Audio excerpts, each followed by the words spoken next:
Yeah. Yeah. Okay, we'll learn a shtickle there, and then we'll try to get a little more into the Indian. So, yeah, what's the Indian? In Parshas Bamidbar, we learn about. Yeah, okay, whatever. We know what the Parsha says. The Parsha Bamidbar, we're learning about the minion of Klal Yisrael. That is an idea of counting. So, the idea of counting, l'chura, on one level, counting seems to be something that's negative, right? We know, some of you learned the daf, you should remember this. So the Gemara says in Yuma, right? L'chav Beis, the Amud Beis, the whole Arichas about Shaul and David HaMelech, you're not allowed to count. That it's an Isser, you're not allowed to count people. But you can count with Tloim, with Bezak, whatever, you were counting with other things. But the idea of counting seems to be something that's negative. Because Eina Bracha Metzuya, the bracha is not chal. The idea of a bracha, only a davar samanayim, not davar that's shakol and madud, something that's measured and defined. You don't have bracha in there. And bracha is specifically with something that is not something that's shakol. Because really, when you're giving a number to something, you're saying this is this, so you're defining it. You're giving it a definition. The idea of a bracha means something that's it's a riboy, it's a brecha, something that's continuous, something that's overflowing. If I say this is this, okay, so it's this. You have it. This is the way it is. When you say that I have a potential of something, a bracha means, when you say a bracha shatchal on something, a blessing means that the bracha is something it's a continuous thing. So when you do something that it's already a davar shebeminyan, you're already defining it. You're making a shtickle hakbala. You're making a definition. You're saying this is it. So, yeah, certain limitations. So you have to understand what is the idea of bracha. This is the first question. So if you look at Rashi basically says that the idea of a bracha is mitoch chibasam. Mitoch chibasam moino oisam kol shah. That because Hashem had a chiba, there was a chiba, that brings up the medrash, that chibasam moino kol shah, that because Hashem loves us, because of a chiba, so He continuously counts us. And this is the third counting in the Torah. Right? The counting is once right after the left Mitzrayim. Then there's another counting after the story of the Egel, and then there's the third counting now is in Parshas in Bamidbar, which happens in the second year of Chodesh Iyar, and that was in the first year when they left Mitzrayim after Yom Kippur. That's after the Chet Egel. That's when they counted the second counting. The second counting, incidentally, the second counting and the third counting are the exact same number, and it's 6 months apart. Or this is a big chiddush. Why 600,000 plus? So 600,000 is the rounded number. 600,000 plus. The first count was a different number. It was also that number, a rounded number. It was a smaller number. But the second and the third counting is the exact same number, the exact same amount of people. So this is kind of strange. Not to get into this whole topic, but Rashi actually says because a person's birthday. You count Ben Es and Shana Amayla, you're counting people that are 20 years old. So the Rashi's opinion is that you only turn, in the Midbar at least, it was only a birthday on the Rosh Chodesh, on the Tishrei, the first of Tishrei. Every person turned the exact same age.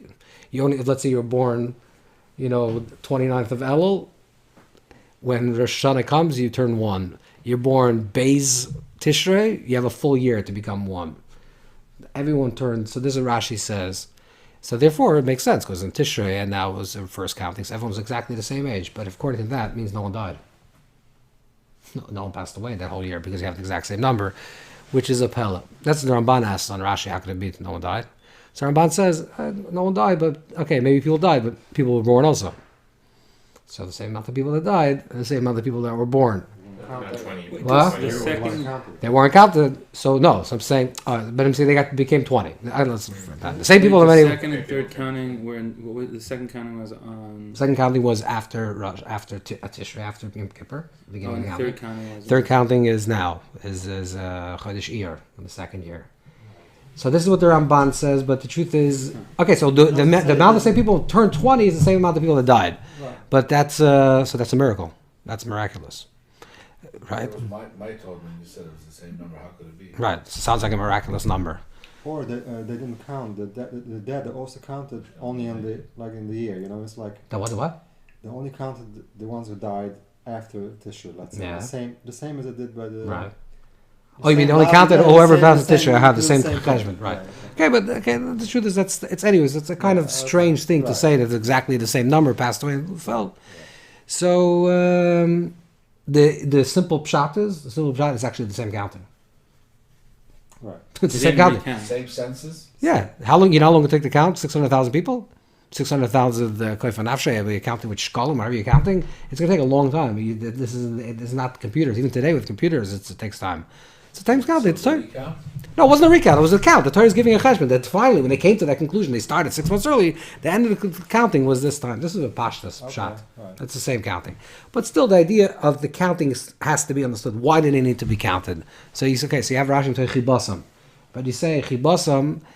But you have the problem of that the bracha is mitzuyah on something that's tafkid. That's not something specifically that's not counted. If you say something that's counted, it seems like you're limiting. You're giving a gvul. Also, the number that you're getting to is a very interesting number because you're getting to the number 600,000. So obviously 600,000 resonates because that's the amount of people left inside. But 600,000 represents like a fullness of the numbers.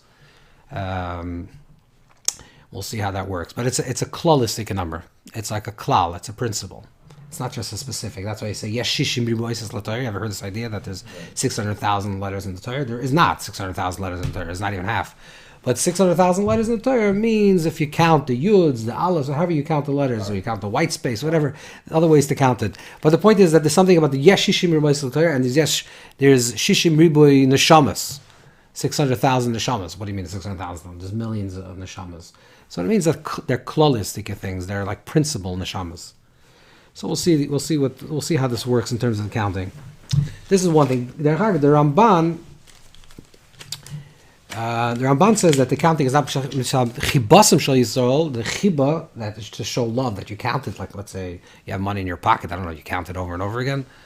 Maybe if you're a little obsessive compulsive or something, so you count how much money you have in your pocket. So the idea of counting is shows on chiba. The Ramban says no, that it has to do with them. That every person that came in front of Moshe Rabbeinu, we talked about it, right? That the idea is that they came in front of Moshe and Aaron, and it was like and Moshe Rabbeinu was able to see each person b'shmoisam, not that they were counting them in their name, but they were counting them actually with their identity. It didn't say you're number 1, number 2, number 3. It said you're Moshe, you're Chaim, you're Shmuel. That means that you're giving every single person a singularity b'shmoisam. You're giving you're Moina Moisam. You're saying this is an individual person. This person is unique. And his uniqueness is expressed in his name. This is this person's name. This is this person's name, and this person belongs to this shevet and this shevet. So something about the singling out something. Singling out seems to be something that could be something positive. It could be something negative. So this is what we want to try to understand. So we'll start with the Zohar. So the Zohar is on Tes days over here. It's on page Tes in the Zohar. The last line. Tochazi o kamina leis b'chasa de elashaya al milvim snani. And a blessing, a bracha, does not rest on something that's counted, right? That you don't have something that's counted. There's no bracha. V'teimid Yisrael eichesna. So if that's the case, why was Klal Yisrael counted in the Midbar? Elakufra natam that the way they were counted was through a machsa shekel. Here, this page. Now it says Yud, yeah.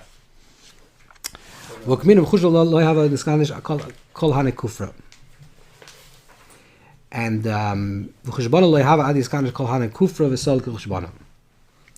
and the way they counted is they first collected all the individual machsa shekel, all these shkalim. And then when it came to the summation, the total, that's when they did a count. Then they counted. So the counting was not individually counted. Obviously, each individual person gave a machsa shekel, but the counting was once there was a collective of all these individual pieces. And then there was a blessing, and then there was a bracha for Klal Yisrael. So it appears from here that Klal Yisrael was blessed in the beginning, before the counting, and after the counting. So this we're going to have to understand what this means. That there seems to be that the idea of a bracha, the idea of a blessing, is connected to something before there's something that's counted, like before there's an individuation. before there's a specific thing, before I say this is this and that's that. So let's say I say, I'm trying to do some business. I'm trying to do something. I have no limit of how much I can make. Okay, so bracha is going to be chal because I'm not giving it a certain definition. So there's something before the individuation, before the specific. There's a blessing, and then there's the counting itself, which seems to be the opposite of blessing. That it's not chal on something shabbat. You're counting, and therefore it's the opposite of blessing. And what the Zohar is saying is that there's a blessing before and there's a blessing after. That the blessing before the counting, then there's the counting itself, and then in the sum total, there's going to be blessing again.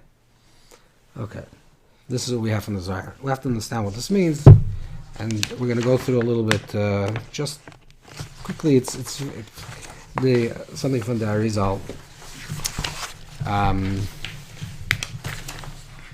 Page Rish Gimel. Page Rish Gimel, yeah.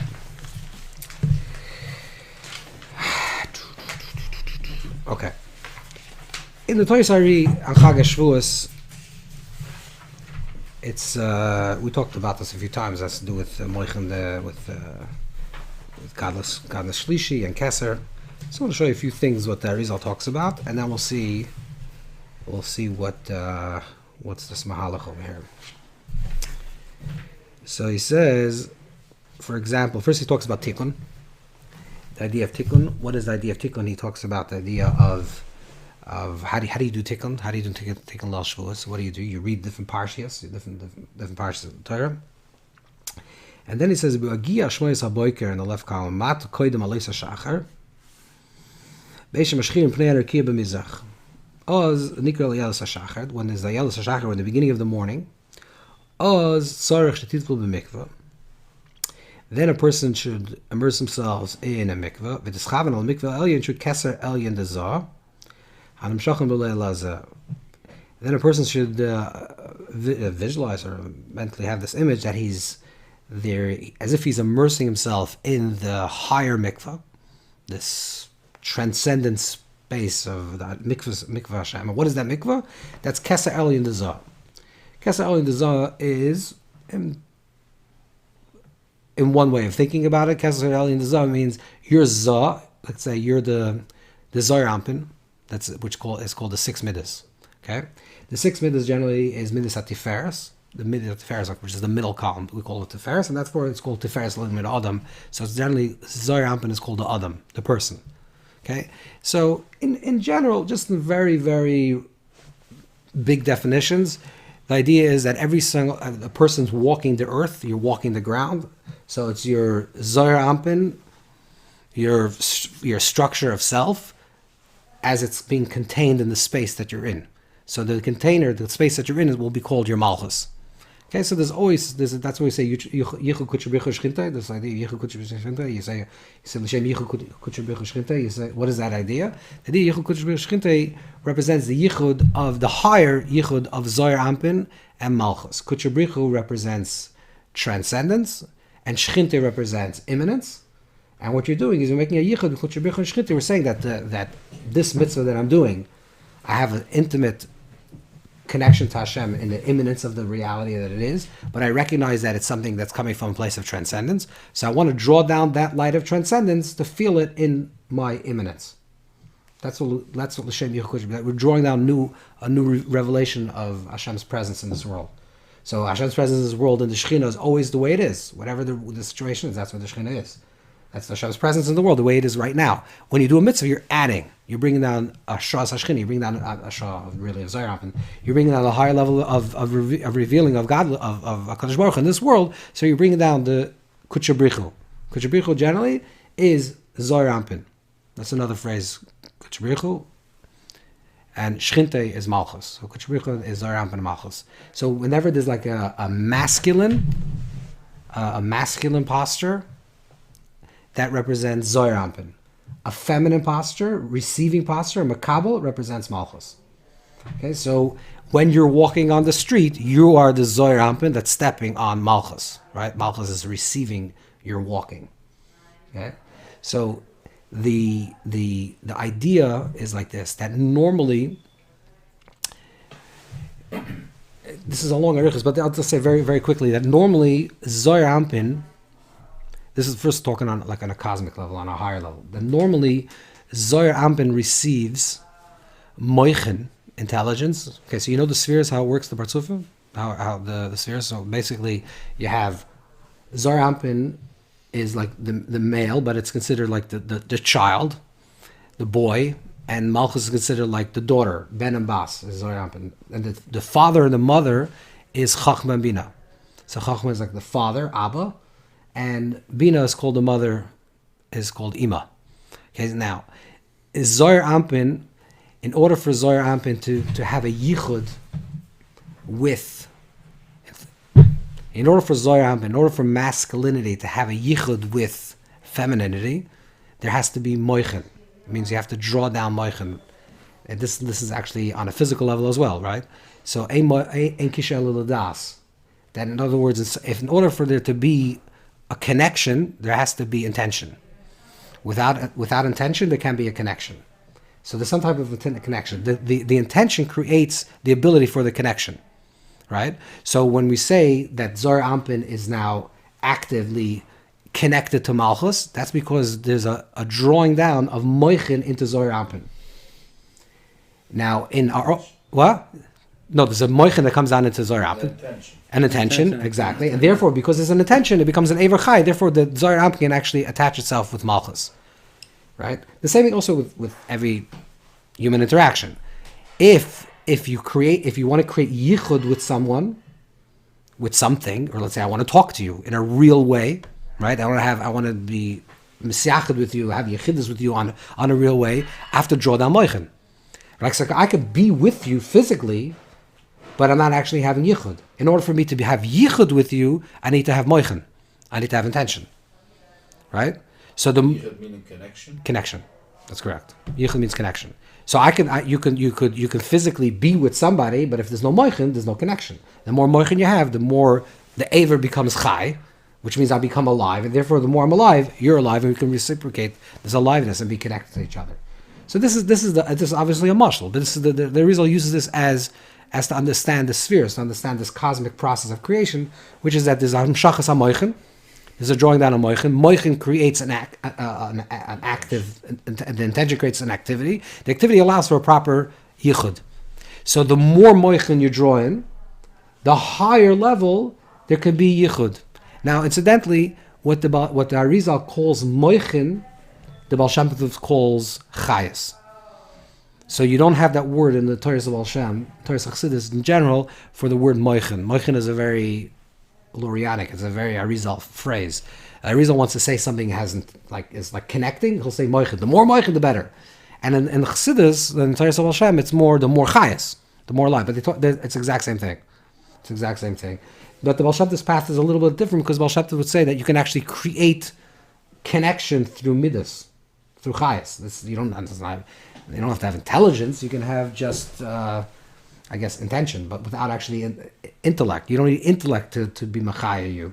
You can have chayas from midas, but the midas has to have with some type of intentionality.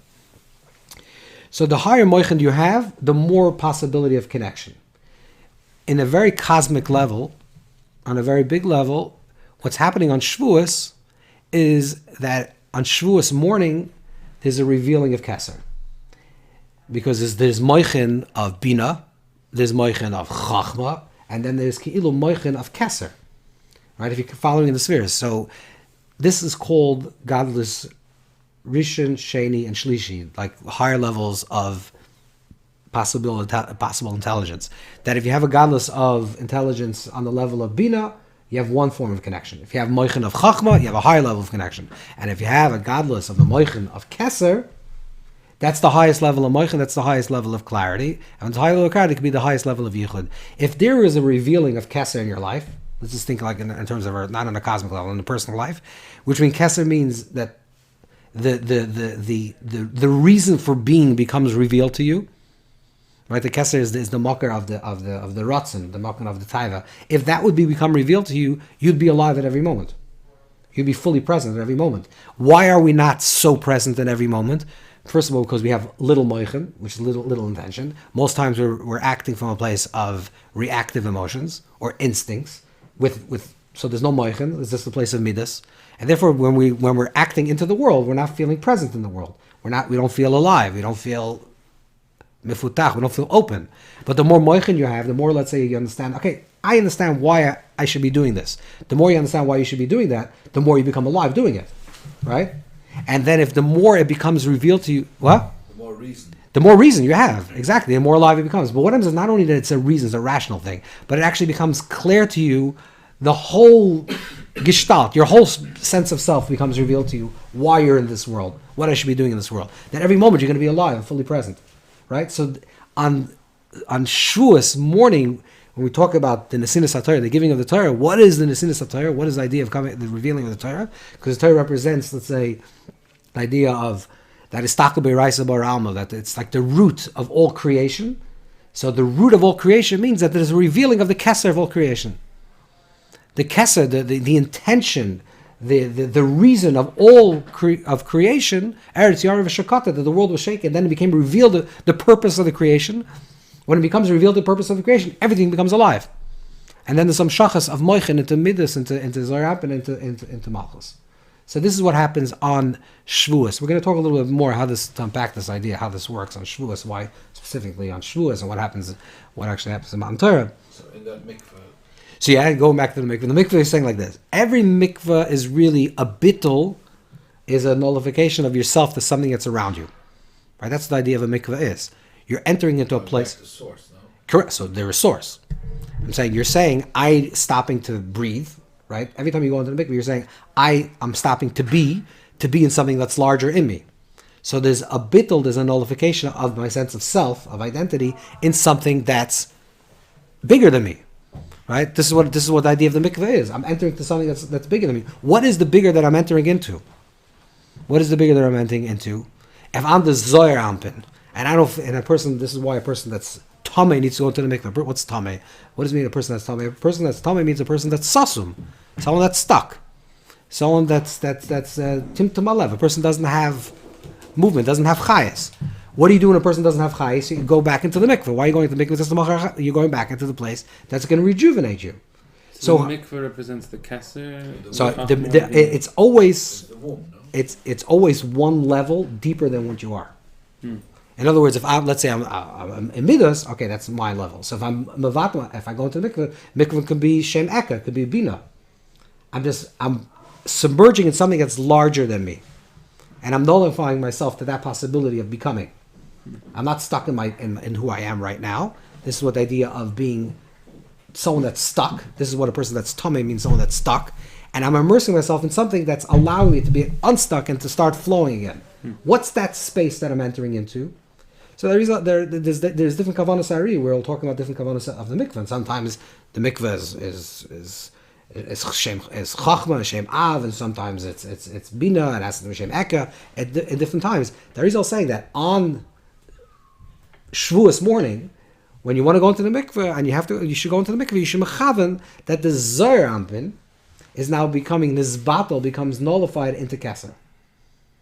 So, which means you're opening yourself up to the possibility of the revealing of keser. Now, what's the revealing of keser? Because normally, again, if I am stuck in whatever story I'm in, or whatever stuckness that I'm in, and let's say I'm stuck in my moichin. First of all, if I don't have moichin, that's one thing. But even if I do have moichin, sometimes you can be stuck in your moichin. I think this is the way things should work, exactly the way this works. But it's not working out. And I think, okay, I'm bumping my head against the wall because I think that the reason why I'm alive and the tachlis hakavana for me is to be here in this place and do this, but nothing's working out. So you feel you're stuck. So what do you have to do? You have to mevatel even your das, right? You have to say, okay, I need to nullify, let go of everything, even my chachma bina, and I have to go back into the keser. I have to go back to the root of everything, like the reprogramming of everything. Right? I have to get to the shirish. The void. What? The void. The ultimate void that will give rise to everything. We'll see. Right. Yeah, exactly. The void that will give rise to all possibility. Right. Not the void of ions. We'll talk about this in a second. Right. It's a void that will give rise to all possibility. If I enter into that place, then I can say, okay, so I emerge now, and I'm a different person. The person that's going to emerge out of the mikveh. That's what got it. The tiresome mikveh doesn't happen in the mikveh itself. The tiresome mikveh actually happens when you exit the mikveh. When you're in the mikveh itself, the Maggid Mishnah says you're not. This is also Tosfos that you're not. The tahara doesn't actually come when you're in the mikveh. The tahara comes When you're in the mikveh, you're letting go, but you're not yet tar. Tar means you assumed a new thing. When you enter in the mikveh, you shed go of the old, but to become new, you actually have to leave, right? So the leaving the mikveh is also a process. How do you get? You have to reborn. You have to birth yourself. You have to be some type of birth. So where is break through the water? Or break through the water. Or is it when you're completely out of the water? As you're breaking through the water, that's the beginning of the tire. When you're fully out of the water, then the full tire happens. But as you're breaking through the water, the tire is happening, which is emerging. Then why I'm a condition? So huh? I'm a condition. Yeah. So when we do taharas, while the body is under the water, that's when we say tori. Yeah. Yeah. Could be maybe with a person that's a God that just no. It could be. No newborn. Oh, that's a good example. It could be that's why. Okay, there's no birth. There's no rebirth. Correct. That's the vote. But there's no rebirth down here. It's okay, but Lamaila, but you can't say that. That's the Abish will take care of it. Could be that's the shot. Yes, it's a goof. Could be talking. Could be what I was saying. That's what I was thinking. Maybe talking. There's no. The person's not emerging. It's the ending of the old, but it's like the birth will be in another. Yeah. Okay, it's interessant. So this is what the Arizal says. Yishaftim mechaven el mikveh elyon. What's going to be the mikveh elyon? The lifnai Shem. That's ma mikveh b'tayis atmeim, which is like lifnei Shem titaru, even the highest madreg. What's the highest? That's keser. She keser elyon the zah. There's a keser elyon the zah. Hanimshach b'layla zeh. V'hu nikra. Shar HaChamishim. This is going to be called the Shar HaChamishim, the 50th gate. Now this is going to be the 50th Madrega. And that's what it says. So the 50, we have to understand what the 50th is. This is going to be the Kesser that's going to be revealed on this night. So basically, Leil Shavuos, we're receiving new purpose in the world. Exactly. The purpose of it's being revealed, but it has to do with the Shar HaChamishim. Now, how does it do with the Shar HaChamishim is also with the idea of Sphira. And you're counting Sphira Soimer. So we talked about at the beginning that we're talking about the idea of Sphira, of counting. So you're counting Sphira Soimer, and you're saying that you're counting 49 days. But the Torah says... 30. Torah says that you should count. In a more, I'm sorry, in a more relatable way when you're having that in mind. Yeah. Desire up and being a victim to care. Yeah. How does the human being? How do you see it? What does that mean to us? First, it's code language. I got it. I'll tell you what. It's simple. Oisius, it means you have to let go of everything that you know and you think you know. And say, everything that I know about my life, if you really want to be birthed in a new Kesser, right? You say, everything that I know about my life was up until this point, is true. But doesn't mean that it's true for tomorrow. So I'm entering into the mikveh on Shavuos morning, there's going to be a new Kabbalah Satire, new Matan Torah, and saying to Eibishter, I need you to give me the vision. Give me the clarity to understand how am I supposed to live tomorrow morning and for the rest of the year. And this is why it says in Sforim, the Chedush HaRim brings down, a lot of Sforim bring down this idea that everything that will be revealed to you, all the Torah that you're going to learn the entire year, comes to you on Shavuos morning. Now, what does it mean? Every single Chiddush you're going to have in the Pekivei, that's what it means? Yes, it means that also. But Torah, there's many different levels of Torah. When there's a Moedik Avort in the Chidah. It's going to talk about in the next few weeks in the Parshias, where you have Baal, we have the nuns, the two nuns. So the Torah is this Chamisha Chumsha Torah. We also know that there's Shiva. The Shiva, that the Gemara says that there's actually seven Torahs. The seven Torahs. There's Bereishis, Shmois, Vayikra, Bamidbar up until Vayibin Zayaron. Then there's the Parsha of Vayibin Zayaron, which is Pehei Oisius. That's why if a Sefer Torah is burning. And, right, the Gemara says in Shabbos, you'd see it has 80. You have to matzal it, and then that's the sixth Torah, and the fifth Torah. The sixth Torah is that last part of the Midbar. The seventh Torah is Parshas Devarim. The seventh Chumashim. It's not Chumash is 5, but the seven ideas of Torah. So this little parsha of Vayibin Aaron between the Nun and the Nun is a whole Torah. So where's the Torah? Where is it? How come it's only 2 parshas? Where's this whole Torah? And what is the parsha? Vayibin Aaron say Vayibin Aaron. It's only 2 psukim. Vayibin Aaron. It talks about the Sonim are going to fall, and it's going to. So where's the Torah? Where's the whole Where's the whole story? So the Chidah writes that Klal Yisrael left Mitzrayim. It's better what the Chidah writes. Klal Yisrael left Mitzrayim, and the story of Bamidbar and the story of Shmois is their story. The Klal Yisrael left Mitzrayim, and the Torah is the story of Klal Yisrael. There was a guy, it was not an Aviyu, there was a character, there was this person, that person, and their story becomes Torah.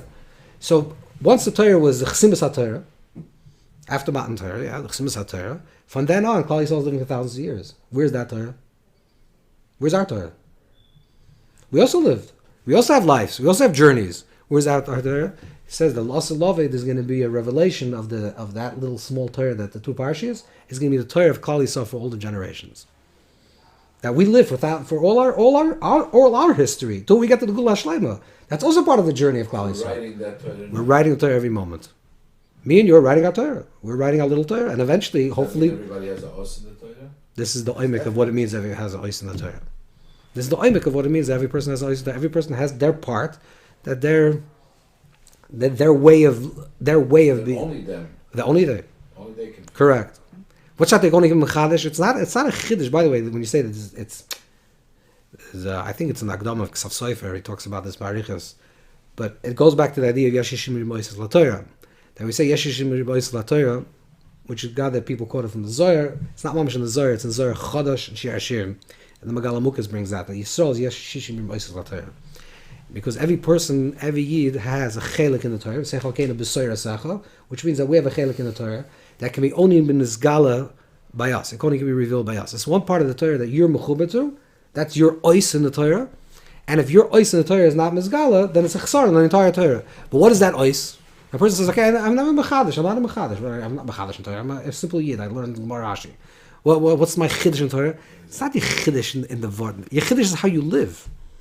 Your chiddush in Torah is how are you a yid, a Torah dik yid in this world. Every person has their own quirks and their own way of thinking, their own way of dressing, and their own way of feeling. Every person is a distinct person. How do you in this world live your life that's mekusha to the Torah is your chiddush in the Torah.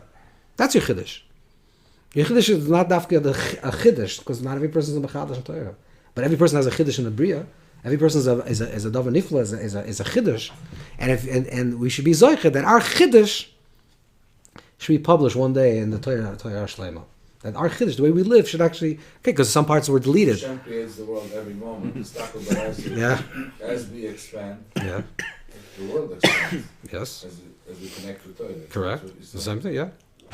But every person has their own unique contribution of the Torah that's being revealed, dafka through you.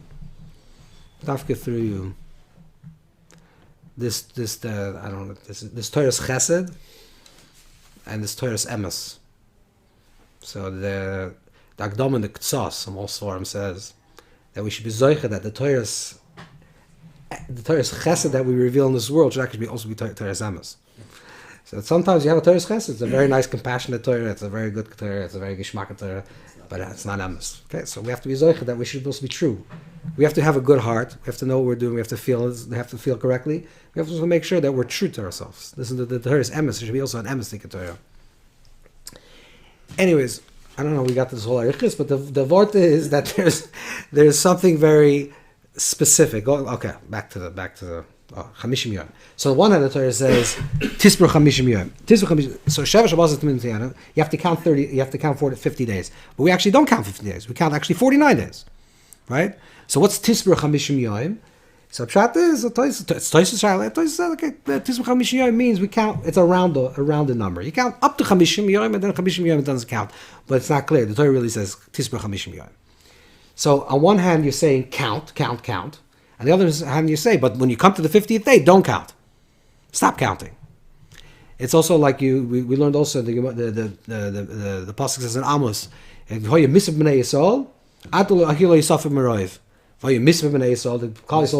be a misper that means everyone's a definition. 1, 2, 3, 4, 5. Until they don't have counting. So the Gemara actually is mataret that it has to do if Kal Yisrael. But the truth is that in the pasuk itself, it's not a question if there is a mitzvah or is not a mitzvah. The question is that the Torah actually, the pasuk says both. There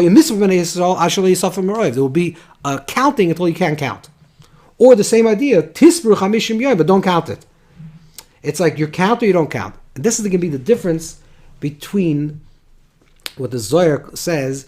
There's a bracha that's chal before the counting, and there's a bracha that's chal la'acher the counting. Right? What's the difference between the bracha that's chal before the counting, the bracha that's chal after the counting? The bracha that's counted before the counting is before there's a possibility of individual, before there's no distinction. Then you start counting, and the counting is a place of. This is why counting is connected to the magefa. Counting is connected to something that's negative, because what you're doing with counting is you're singling out every individual person, but by singling out every individual person, you're actually saying this person is distinct from the other person. So when there's a place of distinction, could be also a place of gvura, could be also a place of negativity, because it's a place of separation. In the place of chesed, okay, it's all one. So there's no place, there's no chalois, there can't be any problems of any gevura, of anything that's negative. But once you have already a distinction, you say this is a specific thing, you're saying this is specific in which way? Different than the other thing? So you're already making a separation. Meaning it's like And you're stand singling alone. out. And You're if standing it's alone. stand alone, then it has to stand. It's standing alone already. So it's already standing alone. There's not more judgment. It's judgment. It's judged. It's defined. It's a detail. It's a detail. Exactly. It's structured. And then becomes So then you say, so what does the Zohar say? That in the minyan itself there's no bracha. Because when you're making a distinction between every single person, you're saying this person individual, that person individual, there can't be a bracha, because by definition, when I'm saying it's distinct, I'm already giving a definition. That's what it is. If I define this as this, so this is what it is. Right? But when it's a samim and ayin, when somebody doesn't have yet a distinction, I can say, okay, how much do I have in my wallet? I don't know, millions of dollars. I don't know, maybe in Sophias. But I counted it. I don't, by the way. But if I count it, all of a sudden, wait a second, it looks like a few dollars. Because what's the idea of the counting is it's already a distinction. But then there's the sum total. So what's the sum total? The sum total is the klal. But it's a klal, tisbur chamishim yoyim. But it's a tisbur chamishim yoyim. This is madregas chamishim. This is what the Arizal is saying. Madregas chamishim. Madregas chamishim, the level of the 50th madrega, is not the madrega of 1, 2, 3, 4, which is the place of distinction, but it's also not the place pre-counting, because pre-counting is a klal that doesn't have pratim. Tisbur chamishim yoyim is a klal that has pratim. God, and I just saw in Sefer Shvuos, also from the Chut Sharim, he writes that Shvuos is klal prat klal. This is the word. It's the same nekuda. Klal, prat, and klal, which means klal is a whole that's before the pratim. That's the minyan, that's the bracha that's chal, the blessing that's chal, before there's a distinction of pratim, before there's a distinction of saying this, that, and the other thing. Then there's the pratim, where you're counting 49 days, and each person is counted. And this is the Parshas Bamidbar, where there's this counting, and there's Eina bracha shara el davar somer, and not davar minyan, davar mishkal, because that cannot be a bracha in there. And then there's a sachakol. When you do the summation again, you're back. But in the summation, there's a more oimik, because what happens in the summation, in the sachakol of the final number includes all the 49. You're following? So it's the inter-inclusion of the individuals within the principle. What is the significance of the numeric value of 50? Because 50 represents 50 represents like the place of yovel. So in basic like spiritual cosmology, so everything is created in the world with the world of 7, right? So you have 7 days, 7 years, shmitas, everything cycles in 7. These are like we'll call them Hashem's patterns of creation. It's not natural. There's nothing inherently in the world that has 7. It's a created thing. Hashem created it. Weeks. We once talked about this. Weeks is the only reason why there are weeks in the world is because it says in the Torah. There shouldn't be any weeks. And the ancient people didn't have weeks. Why do you need a week? You have a month because it has to do with the cycle of the moon, and you have a year which has to do with the cycle of the sun. So you had days because day and night, and you had cycles. You had moon, you had months and years. That's it. The seasons repeat themselves every year, and the months is a lunar cycle. In the ancient world, there was no such thing as a week. Why do you need a week? There was no such thing as a week. The first people to introduce a week to the world, I can say the first people to introduce a 7-day week to the world were Yidden. So the fact that some person in Mongolia has a 7-day week has to do only because it says in the Torah there's 7 days. That's it. There's no other. There's no astronomical or any physiological phenomenon that creates a week. So, but the Torah gives the idea of a 7. 7 because 7 represents b'sheishes yamim. Asa Shem es Shemayim Zaretz b'sheishes yamim. It should not say b'sheishes. B'sheishes means with 6. What does it mean with 6? B'sheishes yamim. So the Zohar says b'sheishes yamim with the midas, which means that every single day represents another midah, another sphere, another attribute, another divine expression. And since there are 7 general expressions, Chesed, Gevurah, Tiferes, Chol Hashem Agdula, V'Gevurah, Tiferes, V'Netzah, V'Hoy, Ki Chol is Yisoid, V'Shmayim V'Aretz is Malchus. So that represents the 7 spheres. So since the idea of the 7 spheres, therefore the structure of creation is created in the world of 7. Okay, everything above 7 represents already what we'll call either moichin or chayas. Anything that's above the 7 represents something that's activating those 7.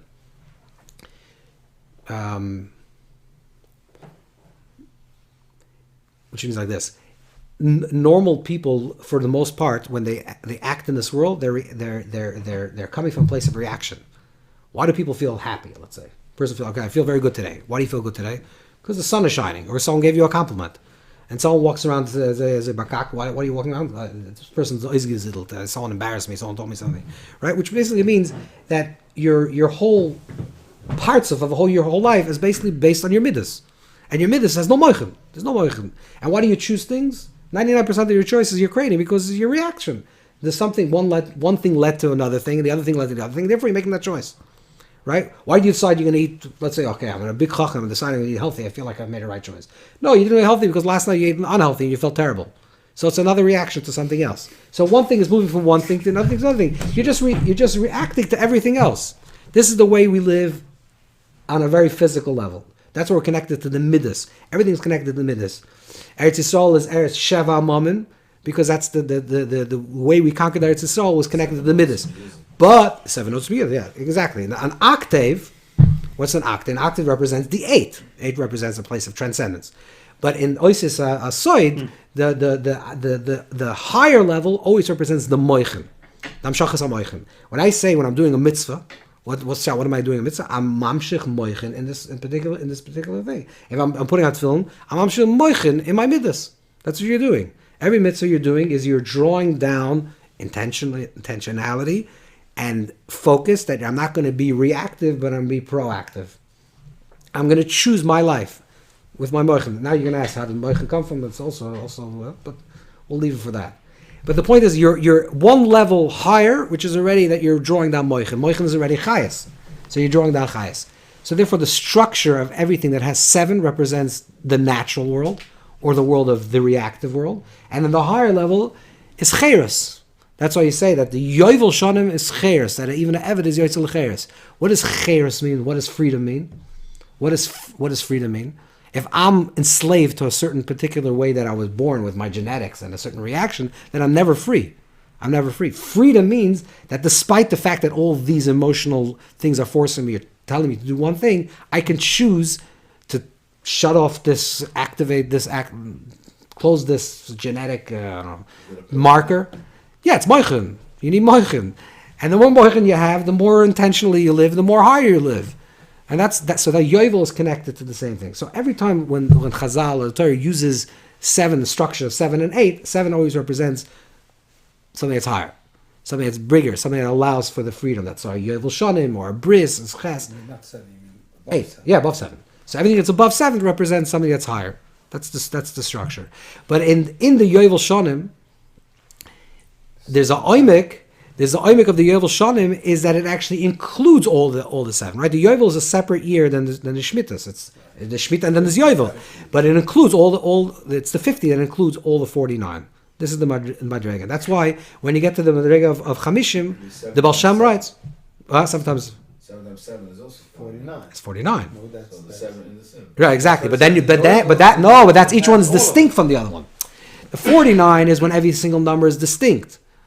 And when there's the scalus of the 49 into a klal, that's in the 50th. That's the Madrega 50. So every Madrega 50 really has another 49. That's why the Baal Shem says that that he once said that for every kasha for every teretz that you have, he can find a kasha, and for every kasha you find, he can find a teretz, and it's ein sofius. And he said this is the madregas hamishim, because when you get to the madregas hamishim, there's always the possibility. Okay, I get to the freedom from this structure, but then there's another structure, and that structure has another structure. It's ein sofius. Question everything. What? You're willing to question everything. To grow. Saying, Yes, ein sofius. Oh, of course, you're ein sof. You have to constantly grow. If you don't question what you were yesterday, look at today, you didn't grow. That question your life. I'm not talking about question the shilas philosophical questions. That's I'm talking about who am I? How am I living? If you're living today exactly the way you lived yesterday, so why are you living today? There has to be a reason. There has to be a reason why I'm alive today versus yesterday. If I reached a certain madrega yesterday or a certain understanding yesterday, and I didn't grow from yesterday to today, then for that 24 hours I died. But if I'm a living person, constantly I'm growing. Constantly, of course. Constantly, there has to be a keep. Every year there's a new Matan Torah. Why is every year a new Matan Torah? Every year there's going to be a new Gilui, and the Gilui is a cloud. But every year there's going to be a new Gilui. There's a new revelation of my life, of my purpose, of my intention. Before we go to the shtickle, I don't know if we have how much time we have here, but where's the Baal Shem Tov? Well, Sunday is right before the last two. We'll learn right the shtickle. It says it's a simple word, but we'll see. This is like this.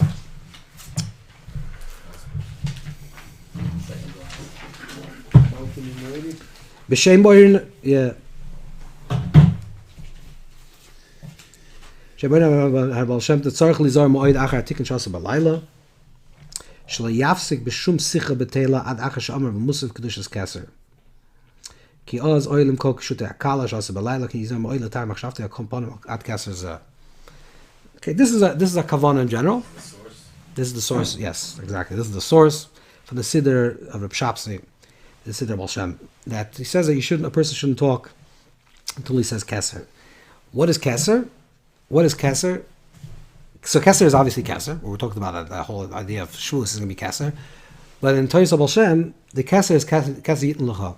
Keser yitn lecha means you want to draw down a new keser, and you want to draw down a new ratzon, a new revealing of the ratzon. But in order to really do this correctly, maybe we'll talk about what the Keshut Kala is another time, but in order to really do this correctly, there has to be a Keser Yitn Lecha. Keser Yitn Lecha means, I'm ready to give over my Keser. Sometimes a person is ready to give over their moich, and it's like, I'm ready to give over what I think. Hashem, reveal to me what's the real thing. I think this is the way it should be. You reveal to me, it should be revealed to me what it should be done. But are you willing to give away your Keser? Your keser is your whole it's not understanding. Your whole, let's call it understanding, but your whole understanding of who I am in this world. Are you ready to give that up? Is you ready to say keser yitn lecha? Am I ready to give that up? Because if you really want to draw down a new keser, and the new keser will, this Dari says the new keser will finally be drawn down when you say keser yitn lecha. That the Eibush is going to give you a keser. But in order for the keser to be drawn down, you have to do the same thing. You have to come to the Eibush at some point and say, Keser Yitn Lecha, Hashem, I'm ready to give you a total of everything. Not just my moichin, my midas. I'm ready to give you everything. Just fill me up. I'm an empty vessel. I don't know anything. I have no idea what I should be doing in this world. I don't know anything. Keser Yitn Lecha, I'm giving everything to you. You fill me up. You open me up. But in order to do that, you have to. So this is the idea of going to the mikveh and doing this practice is to get into the place where I'm saying, I'm ready to give up everything. I'm ready to give everything that I understand, everything that I know to be true and to be whole and to be who I am, in order for it to be a keser yitn lecha. And the reason why we don't grow in this world, the reason why a person doesn't actually move and they go through another shuas and segeit nish, it's just you're just cyclical. You just you're on a hamster wheel or something. The reason why, because you're never ready to give up anything. You want to be. You want the vision of what has to be done in this world to complement your understanding of who you are. You have a certain definition of what's true and what's real and what has to be done, and you say, okay, Hashem, fill that in. Like give me, okay, this is what I really have to do. So fill in the details of my life that should make it happen. But if you really want to have the highest level of growth, the highest level of real avodah is Don't talk. Don't talk before Kesed Yitlecha. Don't emote. Don't express anything yet. And when he says Shum Psicha B'Teila is like, okay, what am I thinking when I do it? Don't just hold everything up. Don't imagine anything before you say Kesed Yitlecha. So this is what the Torah Chassidus is saying. When it says in Kabbalah, it says in the Zohar, or it says in Dari, that the idea of Shavuos will be the Gila of Keser. What's the idea of Gila of Keser? It sounds like on a very cosmic level, a very super spiritual level. That on the level of the higher levels of spheres, there'll be a Gila of Keser, and the Aseres HaDibros is Keser, and the Chafresh Oisi is. And the Arizal says that if a person is going to be nizar not to go to sleep that night, they're not going to experience Chorus that year, because Chorus is always a Kesser, that you're mamish, because you're drawing down a high level of Madrega's Kesser, right? So the Ksarim, Nasav and Ishma, you're drawing down a high level of Kesser. But what does that have to do with Chayecha? You'll see nothing. You're drawing down as a spiritual world of Kesser into a higher cosmic world, that the world should be in a perfect order. It comes along, the Chassidus says, okay, that's true. Maybe true, but that's not negated to us on a real level. The real level is Kesser Yitn L'cha. The real is me. What are you giving up? Are you giving up your kasser? Well, the Eibusher gives you the kasser, and Hashem will reveal the kasser. That's going to happen automatically. This is going to happen into this world. But in order for us to really become a klit on to feel it, to experience, to really move in this world, to really experience Matan Torah, could I also give a kasser Yitn L'cha? Could I give all my kasser? Not only give him my give him everything. So how does the exchange happen when we give up our kasser? How do we get the next kasser, the real kasser? It comes down. It's a download. It comes to you. I can't say, when you ask him, it's like Ruach HaKodesh, what's going to happen? You want to know how it's happening? It's a hergish. You're going to have like a certain agash. This is okay. And Lav Dafka, it's going to be a completely different thing. It's going to be something tweaked in it. And Lav Dafka, that only has to be done on Shavuos morning. It has to be throughout the year. Yeah. But on Shavuos morning is like the headquarters.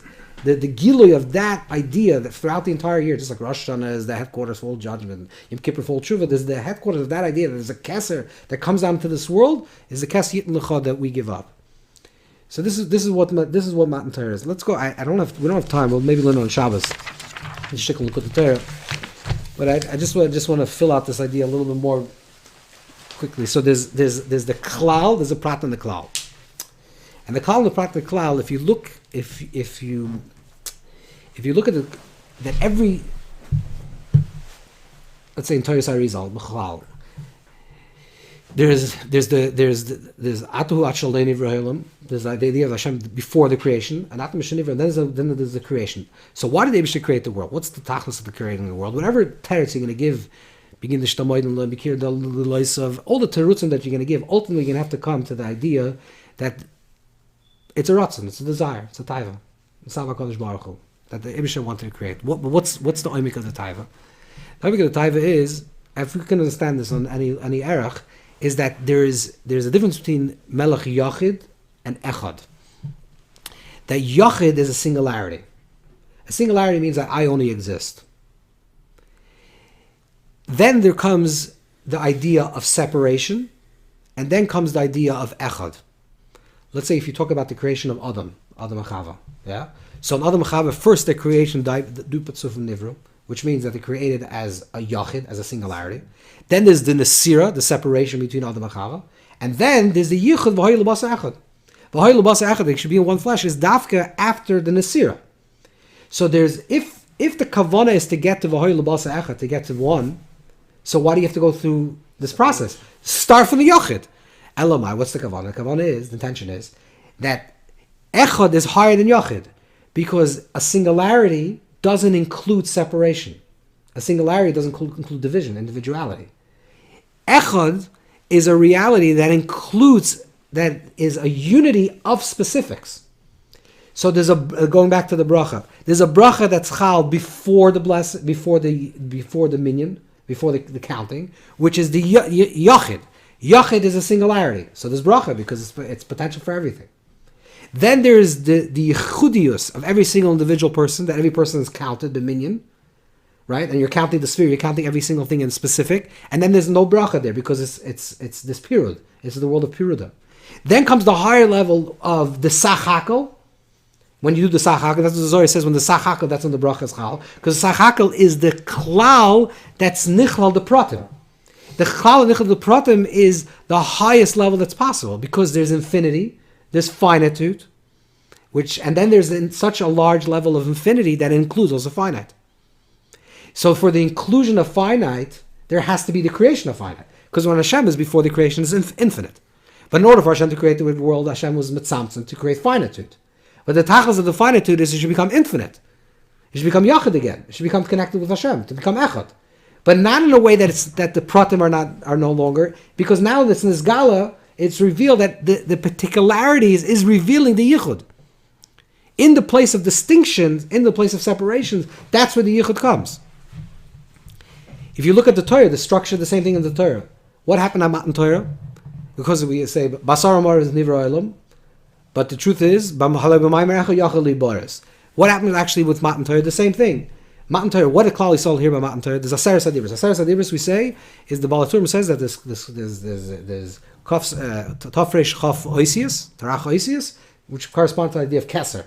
So what is the Matan Torah? The Matan Torah of the Aseres Hadibros. The Aseres Hadibros is the Klal. It's the revealing of the Klal. Right? It's the klal of kol Torah kula. That every single prat, every single mitzvah that Rabbeinu Sadigan writes could be nichlal in that mitzvah. If you could find in that mitzvah, and it's more boimik. Now, what's the klal? What did Klal Yisrael hear? So either they heard all the Seres Adibris and they only understood the first two. So it's the klalim. Anoichi is the root of every mitzvah's essay, and loyicha is the root of every lois essay. Or more boimik is that they only heard in some of the Rishonim, right? They only heard Anoichi Shem Lekecha. Or it's brought down they only heard Anoichi. Or they only heard an aleph of Anoichi, or their option says they only heard the silence before the Anoichi. What's that they heard the silence before the Anoichi? They heard the mucker of everything. They heard the klal before all the pratim. Then what actually happens throughout the Torah is that we bring it down into the pratim.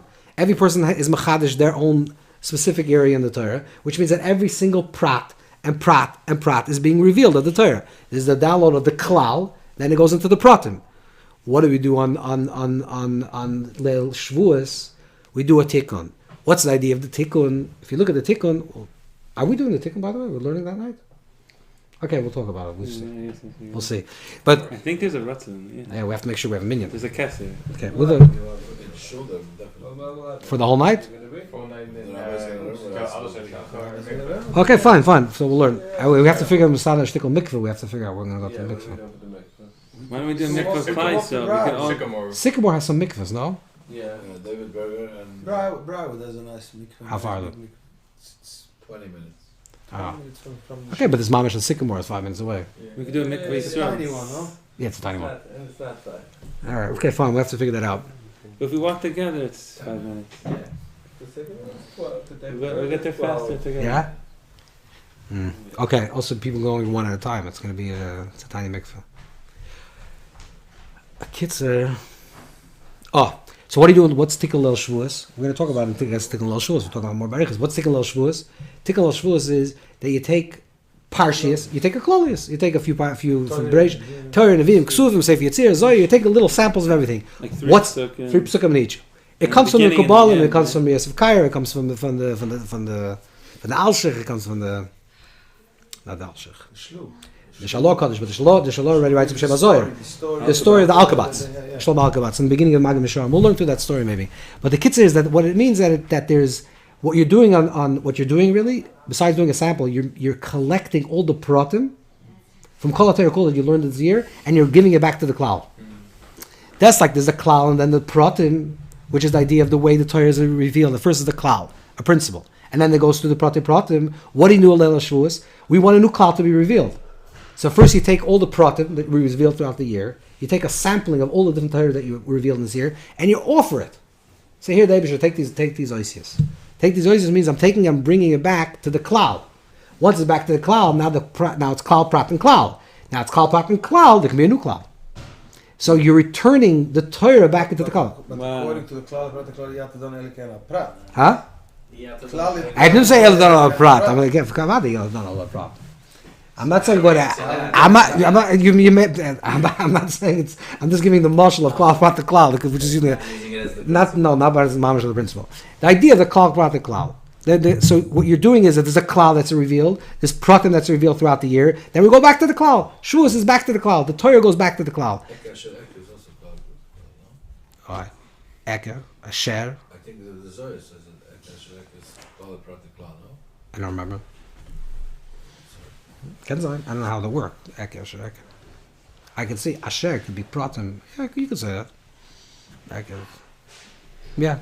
I heard it from somebody. Yeah, it's a pass to say that. I don't think it says the Zohar. The individuality of the lechem of each person. Okay, there's many ways to understand this, but that's the ikir. The ikir is that the minion, going back to the idea of the minion, what we learned in the Zohar in the beginning, that the minion, the tachlis of the minion is that there's the cloud that comes before, and that's the bracha. The bracha is dafka davar someone, and then exactly, and then there's a pratim which is and then you go back to the cloud, and it goes, and so the higher level of bracha is dafka lacher.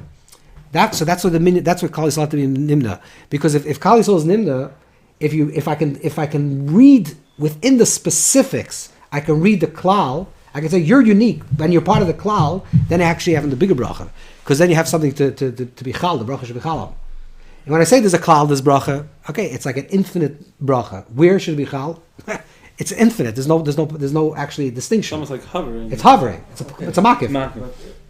In infinity, there is in infinity, the definition has finite. So it depends what you mean by infinity. Depends what you mean by infinity. Everything has to be the. It depends what you mean by infinity, because you can define infinity as something that's infinitely finite in a finite and infinite matter, or it's qualitative difference. It's not a quantity difference. Normally, we think of infinity as quantity. That there's 10 and then there's a million. So the millions is a trillion, whatever the number is, or whatever no number is, it's made up of pratim. But real infinity is that. No, I'm talking about infinity. Infinity does right. It's like everything. So everything is nothing, but yet there's something means it has to be in the. Correct. But that's not much infinity. Yeah, correct. That's chasam b'shlemusa. I told you what. Otherness that makes. What? Hashem created otherness. Hashem created otherness to have a relationship with otherness. But the intention of the relation of otherness is for yichud. There should be echad afterwards. In other words, the whole intention of the division is there should be distinctions for the purpose of integration. That's the higher level. That's why is irunti sloy, lamti sloy, everything that the Torah is given on the three, because that's what three is. This is what the moral says about the number three. That one represents a singularity, two represents a place of division, three represents a place of achdus. Because when there's achdus means there's pratim, and the pratim is achad and becomes one. That's the highest level. That's what the bracha, the real bracha that's going to be chal, is in our pratim. In avodah, that means the same thing. In avodah, we have to understand that where do we shine in this world? Where do we actually?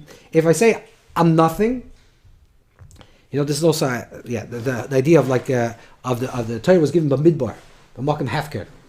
So there's two in Yonah about the idea of the mikveh. One is that it seems to say that this is the beginning of the Shabbat, this expression. The reason why the Torah is given Midbar because it's Makam Hefker. It's a place of Hefker.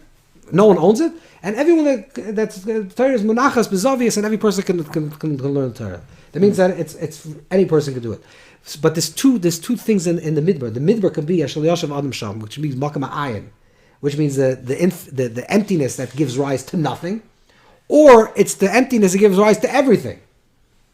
It's a very different statement. It could be a makam hefker. Yes, it could be ayin. But it could be the makar of that ayin where everything is possible. So that's the highest madrega.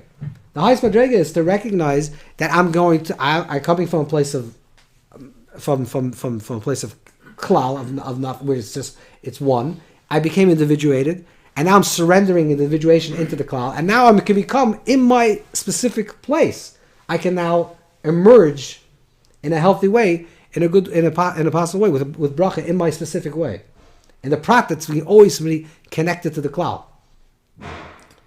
So there's the Gemara says about Rabbi Akiva that the Moshe Rabbeinu saw that there was the Kadosh Baruch Hu was koisik sarim to the Torah, and he says, for who is this? For who? So he says Akiva ben Yosef is going to be a person. Akiva ben Yosef, and he's going to be called to call a koitz of kois. So Moshe Rabbeinu said, "Let me see him," and he went to the Beis Medrash. He sat in the 8th row. He sat further on, and he saw Rabbi Akiva v'chol shadaiti shel Moshe. That's the Gemara says chol shadaiti. Gemara says chol shadaiti shel Moshe. Moshe was chol shadaiti. And then someone asked him, Rabbi Menayin Lach. Someone asked Rabbi Akiva, "How do you know this din?" So Rabbi Akiva said, this is Moshe Messina, Allah Moshe Messina. His name is Yashav Daita. Moshe Rabbeinu became happy. So I think it's the Ruzner asked, Moshe Rabbeinu is a little kid. Moshe Rabbeinu is the giver of the Torah. And he's the honorable of them. And when someone chazes a Torah that it's not from him, he's Chol Shadaita. And then when they say, by the way, this is from Moshe, this is Yashav Daita. This is a kinderspiel. And Moshe Rabbeinu, this is a passage, so it doesn't make any sense. He says, no, the word is like this. Moshe Rabbeinu came down and saw that the Torah, the cloud that he gave, had so many pratim. That's beyond his capacity, because that kol mashatam v'asik asal l'chadash, nitl l'Moshe Messina, the Yerushalmi says. Nitl l'Moshe Messina means, like the Shalach Kodesh writes, it's beklalos. The klalos of Torah was given the principles of Torah, and then throughout any generation, every person is writing their individual Chiddushei Torah. Comes a person like Rabbi Akiva, and his Dorish kol koitz v'koitz, and Moshe Rabbeinu says, it's gewaldige chedushim. It's unbelievable. But is this Torah Emes? Is this actually? Is it what I don't know anything this man is saying. Where's this coming from? So Chol Shadaita is that maybe the Torah went so many pratim away from the cloud that it lost its attention, its connection to the cloud. So Rabbi Akiva said that it's Allah Moshe Messina. It's Yashav Daita. He recognized that Rabbi Akiva is always drawing these pratim from the cloud. And that's the chiddush of Rabbi Akiva. That's the chiddush of every person. That if we can be in the place of the prat, that's davuk in the place of the klal, that's always connected to the higher, to the place of then we're constantly we can be a bracha every moment. Expanding the klal, so to speak. Expanding the prat, which expands the klal automatically. But he's still looking at the moon, not at the finger. Maybe you could even say, He's still looking at the moon, not at the finger that's pointing at the moon. That exactly, but you're still a finger. You're still a finger. Exactly. Your finger is pointing at the moon. But you're still Correct. So that's the Lord. That's a little bit from the Zohar and the Six Parsha, according to the Ari, according to the Arizal, according to the Baal Shem. Something like this.